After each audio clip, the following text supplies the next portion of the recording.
आज मैं आपको चिकन मलाई टिक्का बनाना सिखा रही हूँ।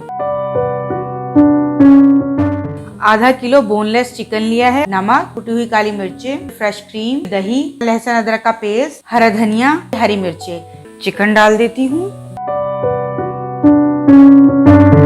अब हम इसको अच्छी तरह मिक्स कर लेते हैं। 1 से 1.5 घंटे के लिए मैरिनेट होने के लिए रख देंगे। मैंने इसमें फॉइल पेपर से इसकी पॉकेट बना के इसके अंदर रख दिया है। कोयला इस फॉइल पेपर पे रखती हूँ। 1/2 टीस्पून के करीब ऑयल डालूंगी, कवर कर दूंगी। अब मैं स्टिक्स को इसके अंदर रखूंगी।